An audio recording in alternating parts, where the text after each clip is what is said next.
कुछ real facts दिखाऊंगी जिसे हम बाद में कम्युनिकेशन से लिंक अप करेंगे। You can let me know your thoughts in the comment section. ये वर्ल्ड हेल्थ ऑर्गेनाइजेशन का पेज है। इसमें जितना भी डेटा गिवन है वो 2021 का है, ऑब्वियसली अपडेटेड नहीं है। मे बी शायद बहुत ड्रास्टिक चेंज नहीं आया होगा। इसमें जो की फैक्ट्स दिए गए हैं, की फैक्ट्स का मतलब होता है कि मेजरली क्या क्या टॉपिक्स है जिसके बारे में इस पूरे पेज में चर्चा की गई है या इन्फॉर्मेशन दी गई है।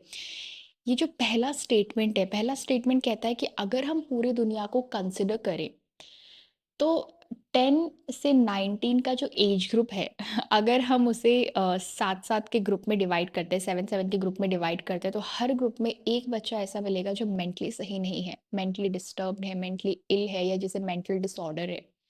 दूसरा स्टेटमेंट ये कहता है कि मेंटली सही नहीं होने के जो मेजर रीजंस है उसमें से सबसे बड़ा है डिप्रेशन। मतलब उदास फील करना, अकेला फील करना, अलोन फील करना, होपलेस फील करना। दूसरा जो सबसे बड़ा रीजन मेंशन है दैट इज एंजाइटी। एंजाइटी मतलब टेंस्ड फील करना, बहुत ज़्यादा रेस्टलेसनेस फील करना। रेस्टलेसनेस का मतलब होता है घबराहट फील करना, जिसकी वजह से यहाँ पे बहुत ज़्यादा प्रेशर आता है। तीसरा जो मेजर रीज़न यहाँ पे दिया गया है दैट इज़ बिहेवियरल डिसऑर्डर, जिसकी वजह से बहुत फ्रिक्वेंटली बिहेवियर में चेंज आने लगता है। मतलब थोड़ी थोड़ी देर में आप नॉर्मल हो रहे हो, फिर थोड़ी देर में आपका मूड खराब हो जा रहा है किसी रीज़न की वजह से। और क्योंकि वो डिसऑर्डर है तो आप उस सिचुएशन को ना आप टेक इट ईजी नहीं ले पाते हो।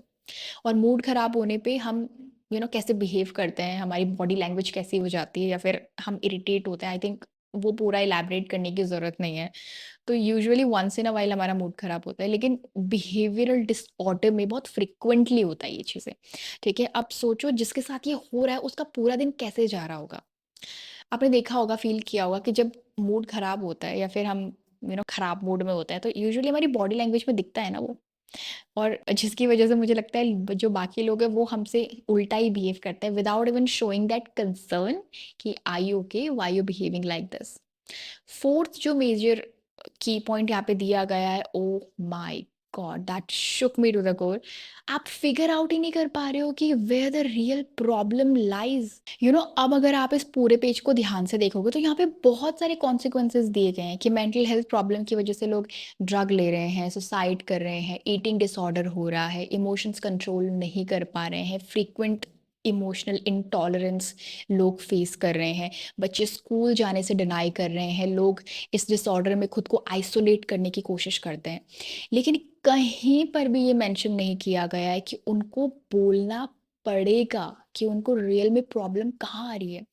अगर किसी को डिप्रेशन है तो वो किसी रीज़न की वजह से है, अगर किसी को एंजाइटी है तो वो किसी रीज़न की वजह से है, अगर किसी का मूड बहुत फ्रिक्वेंटली ख़राब हो रहा है, इरिटेट हो रहे हो, एंगर इश्यूज़ आ रहे हैं तो वो किसी रीज़न की वजह से है। अगर बिना भूख लगे कोई बार-बार खा रहा है तो ऑब्वियसली वो किसी चीज़ पे ओवरथिंक कर रहा है, उसका रीज़न क्या है, कैसे पता चलेगा? जब वो बोलेंगे। यहीं पे हेजिटेशन नेगेटिव हो जाती है। क्यों नहीं बोल पा रहे हैं वो लोग? क्योंकि कहीं न कहीं आपने एक्सेप्ट नहीं किया है कि maybe they are facing some problem.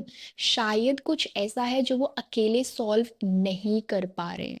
जब हम किसी को बहुत ज़्यादा सैड, अलोन या बार-बार गुस्सा करते हुए देखेंगे तो वो जो पहला थॉट आता है उन्हें देख के हमारे माइंड में, क्या वो ये होता है कि एक बार चलो जाके पूछ लेते हैं कि आपको कोई प्रॉब्लम तो नहीं है? आपने अपने डोर्स कितने ज़्यादा ओपन रखे हैं कि आप जाके पूछ सको कि yes tell me what happened? उनका जो आंसर जो भी होगा उस पर बाद में आता है, लेकिन आपका एटीट्यूड कितना वेलकमिंग है सर्व करने के लिए। क्योंकि मेंटली इल तो हम उन्हें कह रहे हैं, मेंटली डिसऑर्डर तो उन्हें है, तो हम मेंटली इल और मेंटली डिसऑर्डर्ड क्यों बिहेव करें? Here the real and authentic communication solves the problem. ऐसे जो लोग होते हैं ना, आपका इंटरेक्शन उनसे कहीं भी हो सकता है, लाइक फैमिली में हो सकता है, फ्रेंड्स में हो सकता है, एक्सटेंडेड रिलेशन में हो सकते हैं, एक्सटेंडेड रिलेशनशिप्स में हो सकते हैं। लेकिन हमारी प्रॉब्लम क्या है कि हम ना नॉट सो गुड बिहेवियर वाले लोगों को ना ज़्यादा एंटरटेन नहीं करते, जिसकी वजह से उनका मोरल और ज़्यादा डाउन हो जाता है। वो और ज़्यादा होपलेस फील करने लगते हैं कि nobody likes them, nobody cares about them, because we are failing to answer the real definition of humanity. I just want you to at least give it a try to serve those people who doesn't seem to be pretty much normal around us.